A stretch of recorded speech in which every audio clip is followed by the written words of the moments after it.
अच्छा, आज हम लोग इंडेफिनिट इंटीग्रल की डेफिनेशन और उस पर एक थ्योरम रिलेटेड पढ़ेंगे। तो सबसे पहले डेफिनेशन देखिए। इंडेफिनिट इंटीग्रल की डेफिनेशन है, if f is an integrable function on an interval A B then f is integrable on any interval A X contained in interval A B. ठीक है, अगर ए बी एक interval है, इसमें function integrable है, तो अगर ए बी में हम एक पॉइंट x लेते हैं तो ए एक्स इंटरवल में भी फंक्शन इंटीग्रेबल होगा। और इसी इंटीग्रल से हम एक फंक्शन डिफाइन करेंगे। ये देखिए, the function f given by F X is equal to integral from a to x F T D T plus c where c is any constant is called indefinite integral of f। ठीक है, उसके बाद theorem है, let f be an integrable function on closed interval a b then the indefinite integral of f is a continuous function of bounded variation on a b।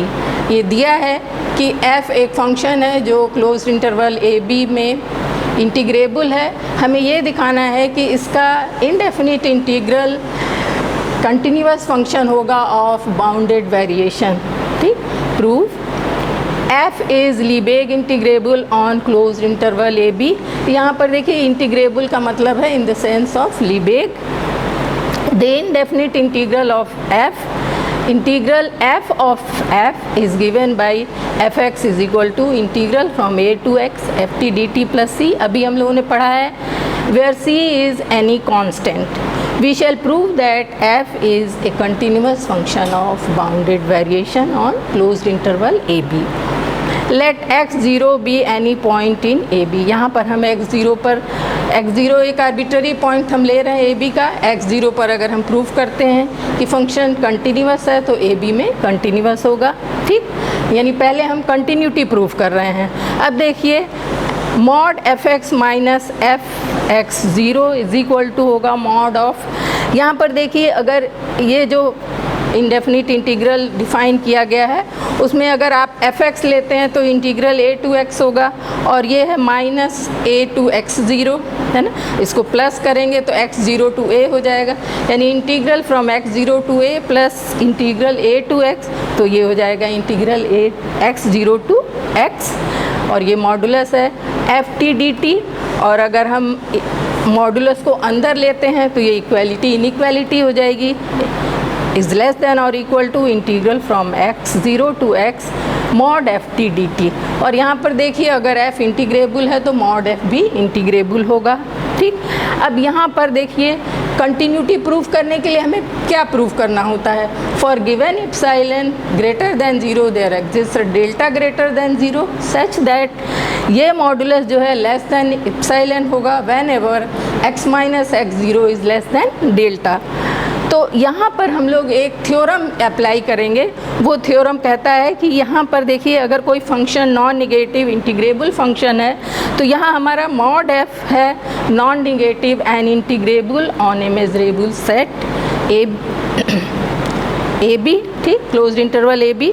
Therefore for given epsilon greater than zero there is a delta greater than zero such that for every measurable set A contained in AB with measure A less than delta we have integral over A of mod f is less than epsilon। ये theorem है, इसी को हम apply करेंगे। ठीक है, मतलब A को हम इंटरवल के टर्म में रखेंगे कि हमारा जो रिक्वायर्ड फॉर्म है वो आ जाए, जो रिक्वायर्ड है प्रूफ करने के लिए रिक्वायरमेंट है वो आ जाए। ठीक है, तो यहाँ पर देखिए, इन पर्टिकुलर व्हेन, अब यहाँ पर a हम इंटरवल के टर्म में लेंगे, a is equal to x zero to x closed interval, और वो कंटेंड है ए बी में with x minus x zero less than delta we have. तब ये आ जाएगा, देखिए, integral from x zero to x mod F T D t is less than epsilon for x minus x zero less than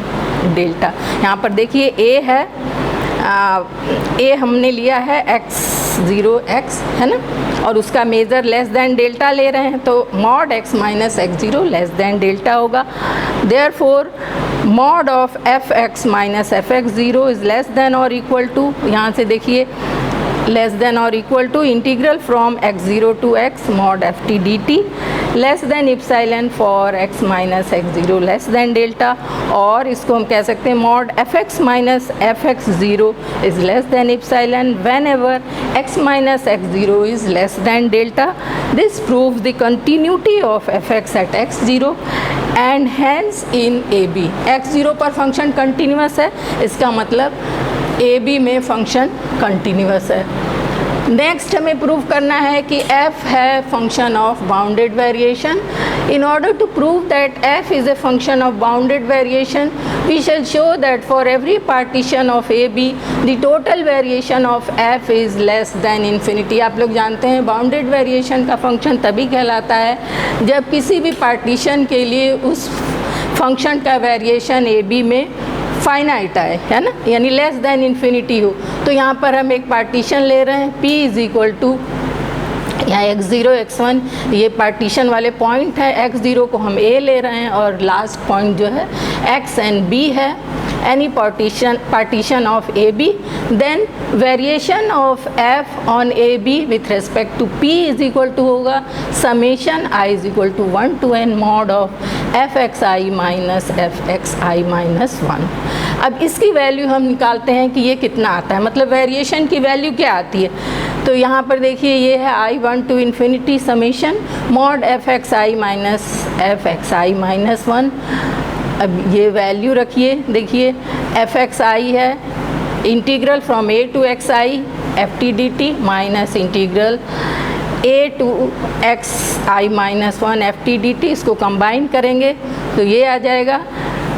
और यहाँ पर देखिए अगर हम मॉड्यूलस को अंदर लेते हैं तो ये इनइक्वालिटी हो जाएगी लेस देन और equal to i1 to n xi minus 1 xi mod ft dt. और देखिए अगर i की वैल्यू 1 से n रखते हैं तो ये देखिए i इज़ इक्वल टू 1 रखते हैं तो इंटीग्रल आएगा x0 to x1 plus x1 to x2 और लास्ट में आएगा integral from xn minus 1 to xn. xn is equal to b है और x0 a है, सबको कंबाइन करेंगे तो ये आ जाएगा integral from a to b mod ft dt. और ये है लेस देन इन्फिनिटी क्योंकि mod f is Lebesgue integrable on AB. Lebesgue integrable अगर फंक्शन है तो इंटीग्रल लेस देन इन्फिनिटी आता है. That is in summation i1 to n mod fxi minus fxi minus 1 less than infinity. और ये result hold करेगा every partition के लिए. तो हम ये कह सकते हैं total variation of f on AB, ठीक है, इज़ इक्वल टू ये हो जाएगा लेस देन इन्फिनिटी. सभी पार्टीशन पे इतना ही आएगा less than infinity. Hence f is a continuous function of bounded variation. ठीक है, इस तरह से हम कह सकते हैं कि इनडेफिनिट अगर फंक्शन इंटीग्रेबल है तो उसका इनडेफिनिट इंटीग्रल होगा continuous function of bounded variation. ठीक है, थैंक यू.